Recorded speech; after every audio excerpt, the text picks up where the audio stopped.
Hey there, coaches. I'm Rich Prado, owner of Play in School and host of Travel Ball Talk, where I talk to travel ball coaches from the best organizations about the current and future state of travel baseball. Today's episode features Guy Lynam from All Out Baseball, and it's going to be a little different than normal. Most episodes of Travel Ball Talk run about an hour long. Guy was nice enough to let me test out a shorter version, and I think it went well. I hope you enjoy this episode of Travel Ball Talk.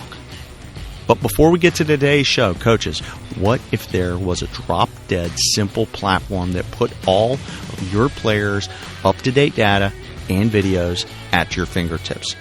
What if that platform cost your families less than a trip to Starbucks each month? Good news, I just built it. Our player profile platform might be the cleanest and simplest way to have your players maintain their data and film in one place. For full details and to set up a demo, visit playinschool.com/platform. All right, welcome back to another episode of Travel Ball Talk. Today we're heading up to the Philly area over across the river in New Jersey to visit with Guy Lynam from All Out Baseball. All Out Baseball, and I noticed on your Twitter profile, Leg Kick You. May have to ask you about that a little later. Guy, how you doing, man? I'm doing great, Rich. How are you? I'm good, man. Well, welcome to Travel Ball Talk. We're going to try something a little different today. Most of the past conversations, have gone on. They're sort of more what I would call long form. What we're going to try today with Guy is I'm going to let Guy kind of give his background, give the all-out baseball background, and then I'm going to hit Guy with some not rapid-fire questions, but we're going to hit some questions that will hopefully move us along, and this may or may not be more short-form content. So how's that sound to you, Guy? Sounds good. All right, so let me shut up for a few minutes. By the way, do me a favor when I finally shut up, make sure you hit us with your website and Twitter accounts, yours and All Out's, because I always forget to do that until the end, and I think we should try and do that at the beginning for the listeners. So, go ahead and tell us your background. You don't have to go all the way back to T-ball, but give us your baseball background, and then tell us about All Out Baseball. So, Rich, I appreciate the call. Thanks for thinking of me and us down here in New Jersey. So I'm a baseball lifer, man. Just, super passionate, super competitive. Played obviously growing up, went to Paul VI High School, had good teams there. Went to Del Tech Community College. Was fortunate enough to sign with Marlins. Played some minor league baseball. Played in the Atlantic League with the River Sharks. And towards the tail end of my playing career, I started working with, Joe Barth, the hit doctor in the Arsenal. And, I heard that podcast with Mr. Barth. That's right. We had him on last year or the year before. Yep. So I heard that. And that 15-year-old team that won the national championship that summer, I was fortunate enough to coach that team in the fall. Nice. So their very first team, I coached, so I've been like pretty much here in the travel ball, man, since pretty much the beginning in New Jersey, Mm-hmm. So I worked with the hit doctor in the Arsenal for a long time, and that was during my end of my playing career. And I have nothing but respect for those guys, and especially Joe. He's an amazing guy.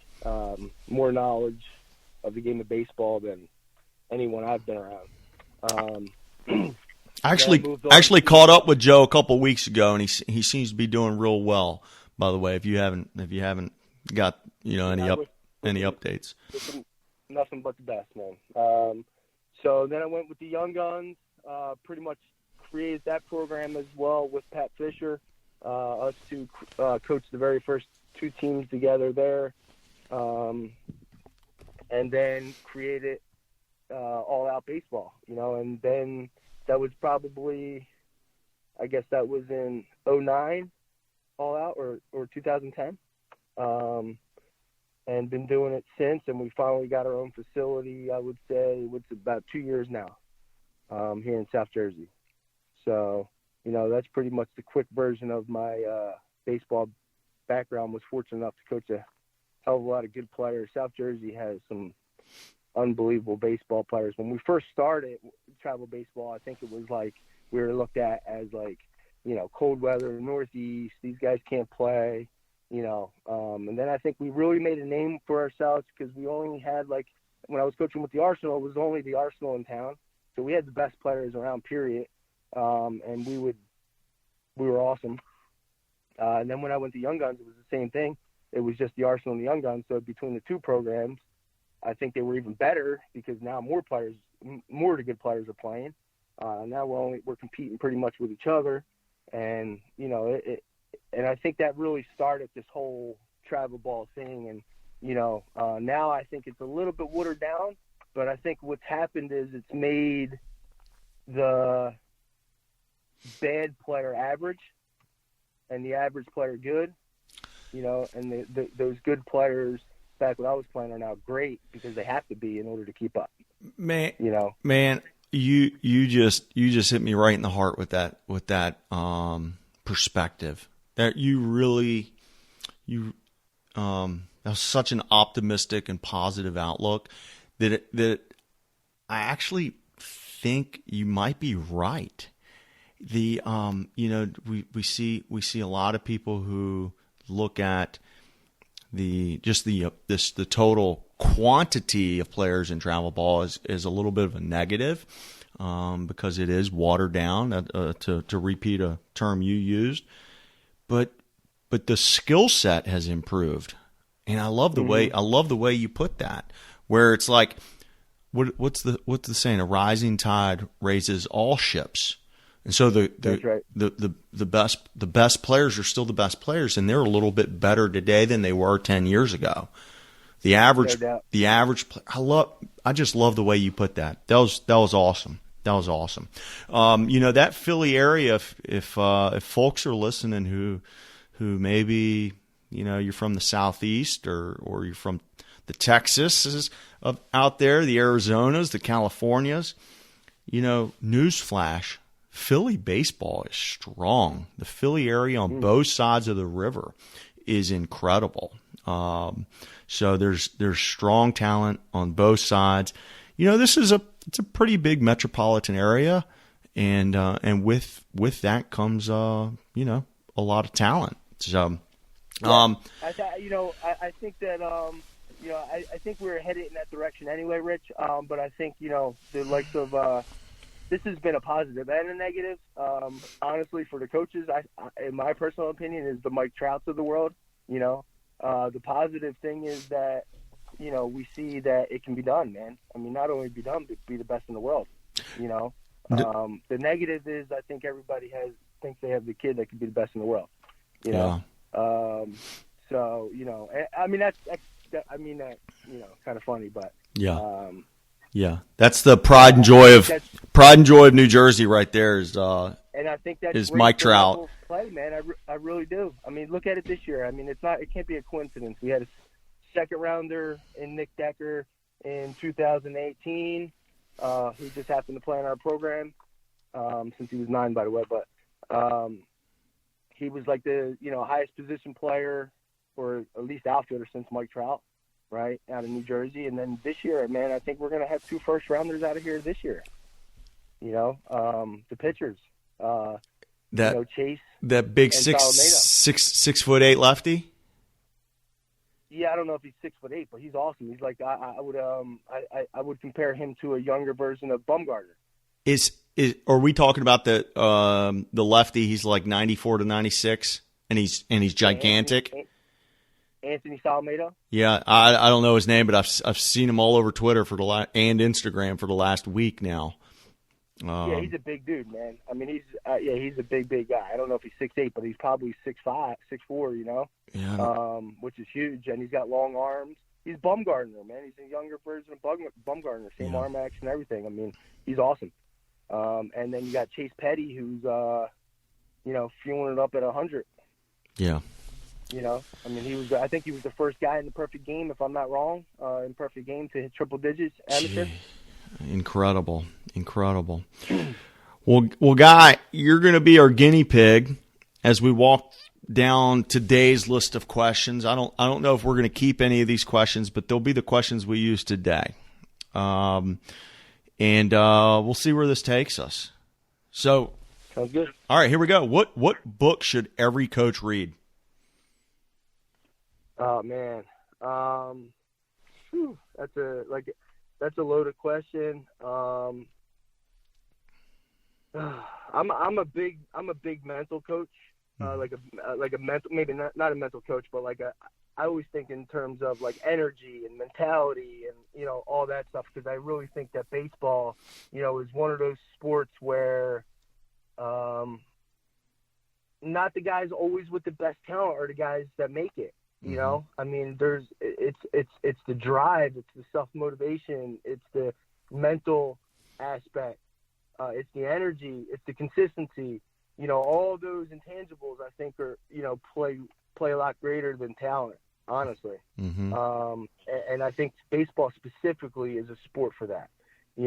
So I'm a big guy. I'm a big person on mental books. So, starting with The Energy Bus, I think that's an awesome book by John Gordon. I think that every kid, every player should read that.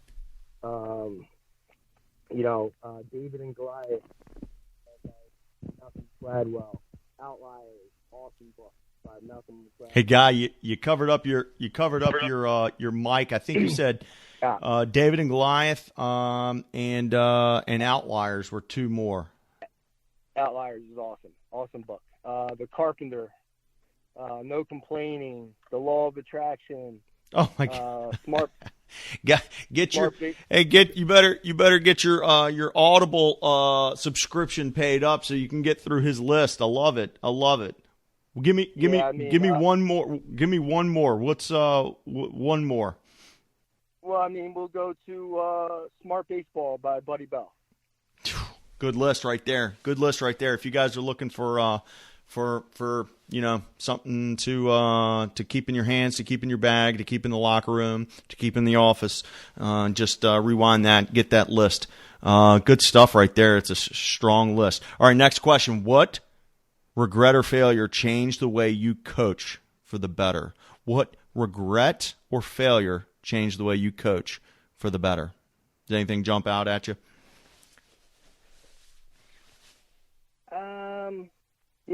I think that I think you evolve as a coach. So the regret, but the person I was when I was younger is I would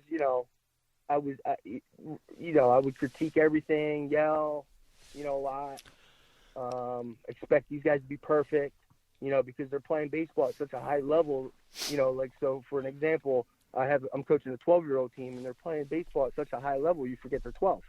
Yeah. So their baseball skills might be at a high level, but their brains are still only a 12-year-old, Yeah. So I think that is, that's something that I look back on and I've made a huge adjustment with, is just being able to relate to the kids a little bit more and kind of separate their talent and their, and their maturity, So I don't know if that's answered your question, but I think that's a good start. I'm picking up what you're putting down, man. Being a dad, and so I started coaching prior to being a dad, and I would always have parents say to me, like when I sat their kid or something like that, wait till you have a kid, and I would always think in the back of my mind, like, yeah, okay, wait till I have a kid, okay, no big deal, and man, they were right, I mean, they care, their sole job in life is to protect and care for that kid, specific kid. Yeah. They don't care about the other kids on the field. I mean, they act like they do, but their sole intention is that kid. So you got to make sure if you have 13 kids on your team that all 13 kids are being cared for and developed and coached, and not just your top 10. Yeah. Yeah. Because I've learned that your team is only going to be as good as your weakest link, honestly. And that goes from the parents to the player. All right, so one parent one parent can ruin a team. One Absolutely parent ruin a team. Absolutely. All right. This question comes from a friend of mine, a Twitter follower, actually in town. Actually, it's a really good buddy of mine. But he hit me up on Twitter when I was asking for questions that I would include, and he wants to know, and this is more about all out specific, how much midweek practice are you guys doing, and is it team or individual based? It's funny because I was doing a lesson yesterday with a kid that I really, really like, and eventually I think he'll start playing with us. But his mom asked me that same question. How often do we practice? And I didn't even hesitate. I said every day. Yeah, we practice every day. Mm-hmm. I mean, why would you not practice every day? Mm-hmm. That's actually a funny question to me. So are these all out, like during the summertime and you're playing mostly weekend events when you don't have games? It's a team practice, or are these individual workouts? No, we practice as a team every day. You weren't being, this wasn't hyperbole. You weren't being facetious. You were being serious every day. Love it. Oh, I'm dead serious. We practice every day. Incredible. We might have Fridays off only because we jump in some of these tournaments probably traveling. We play Friday night. Incredible. Every day. The first coach to answer that question goes in hard to the hoop within every single day. Love it. Next question. Every day. What's the number one piece of advice you'd give someone that's just now starting a travel ball organization or opening a facility, because you've had experience with both? Number one piece of advice. Well, the number one thing is I would separate them, right? So I would name the facility something different than the teams, only because some of the parents that, like, some of the lessons that you would do and stuff like that would feel like they can't come in the facility unless they play for your teams if they're both called the same thing. Different brands. Right? Yeah, I get that. Different brands. Yep. Right? And then the second thing is I think that you need to identify what you want to be, man. Do you want to be do you want to be the Canes, or do you want to be all out? Mm-hmm. And I think that there's a big difference in the two of them. Mm-hmm. Do you want to be, do you want to focus on guys within a 20-mile radius, or do you want to focus on guys within a 20-state radius? Yeah. And I think that's, and listen, and I'm not, hey, I think they're both, I mean, obviously, look at the Caden's success. I mean, they're awesome, Yeah. But that works for them. That won't work for us. Yeah. I think the piece of advice of focus in and identify what you want to be is huge. And just to give an example, a guest that's coming on next week, his organization is like well known to be almost exclusively high academic. This guy has identified what he wants to be known for and has gone after it. I think that's a tremendous piece of advice. All right, last. Then, go ahead. And then real quick for the facility, I think that you have to also identify what you want to be in there as well. And what we have kind of identified as is like, so, I do lessons. I still do lessons, and our coaches still do lessons because I think there's a need for lessons, right? But we didn't primarily make our business strictly off of lessons, only because I honestly, if you got me, if you answer me, how does lessons do it? One time a week is not getting you better, right? So you have to use that lesson to be able to do 2 or 3 more days on your own and of what we worked on. And that's the only way you're going to get anything out of this lesson, right? Mm-hmm. So we created a membership where like our guys can come in every day. That's because that's how you're truly going to get better. That's we want guys outstanding. That are 3-4 hours a day. Yeah. You know what I mean? And since I don't know, honestly, I've been talking about that for years now, but when the pandemic hit and shut down businesses, you look at the people who have a steady cash flow, because we're talking about a business here, okay? This is these are not people who don't need to make money. Everybody needs to make money, but you look at Gold's Gym takes a membership fee. Think about that versus selling one lesson at a time, or how many of these facilities sell 6-pack lessons? That's like it's like a common phrase. Oh, you can buy a 6-pack, versus, hey, become a member, and instead of coming in here one lesson a week, you're going to come in here and work as often as you want, or as little as you want, but you're still paying, just like that gym membership I pay to. I pay for this gym. I barely even use it, but I still pay full price. Exactly. So it's kind of like a win-win. It's a win for the business, but it's also a win for the player. Correct. Last question.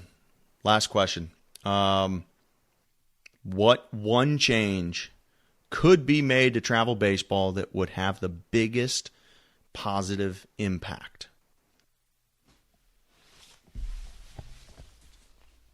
Well, one change in travel baseball that could have the biggest positive impact. If I gave you a magic wand and you could wave it and make an adjustment, either small or big, that would have a positive impact on travel baseball. Define that any way you want. I think that I would classify the teams. Ooh. I think I would classify the teams. If I had a magic wand, be more specific, because my brain can go in two to three different directions with what you mean by that. So I think that some of these tournaments that you get into, you could play your first 2 pool games. Obviously there's the unique tournaments, some of the perfect game events and all that stuff, but for the majority of the tournaments, you can play. Your first 3 games could be a blowout, and then you don't play a good team until the finals. Okay, I'm totally on board with you. Classify them. So, for example, you go down to Atlanta. There's 400 teams, and basically it's one big tournament. When really it should be 4 tournaments with the A division, the B division, the C division, and the D division. Is that? Yeah, man, and I think in that specific tournament that you're talking about, like that, or one of those specific, I think if you look at the roster. Hey, you covered up your mic. Hang on, you gotta uncover so we can hear this. This is good. So can you hear me now? Yep.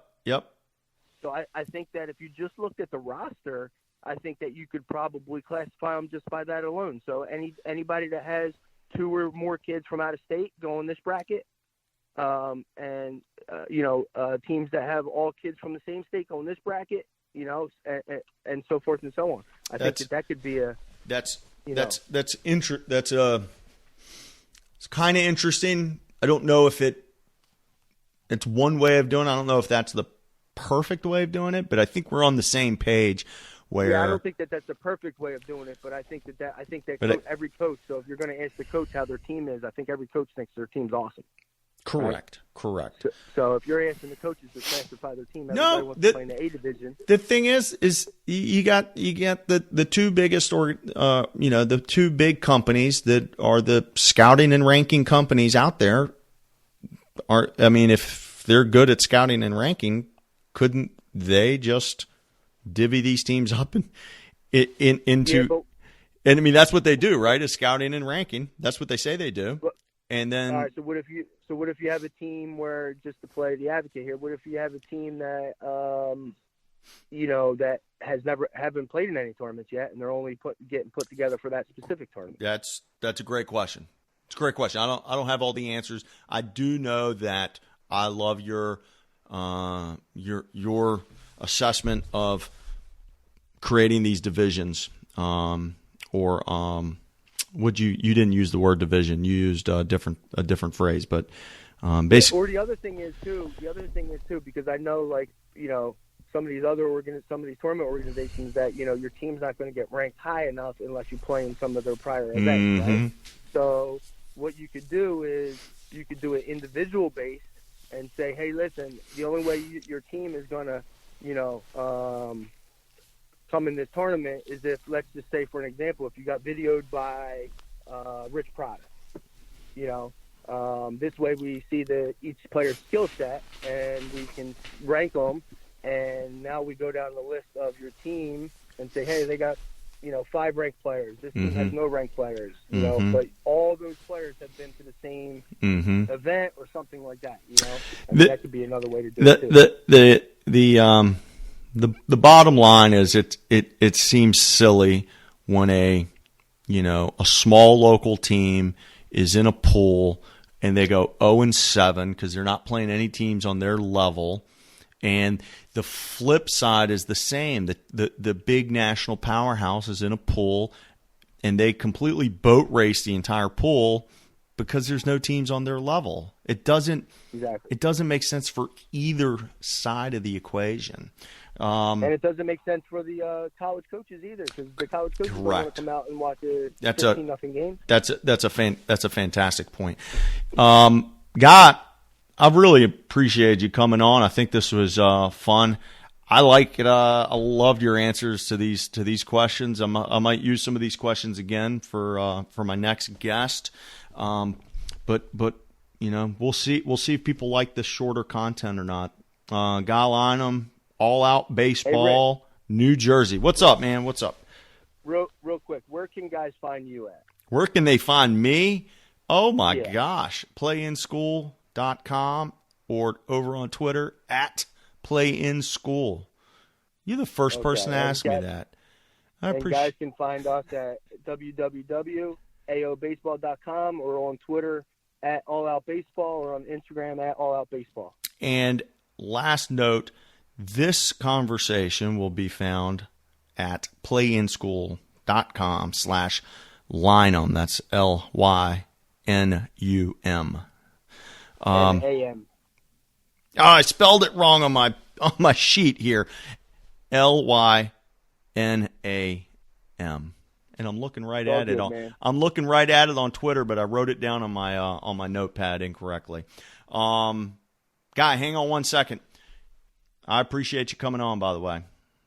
Don't hang. Yeah, man, I love it. All right, don't hang up.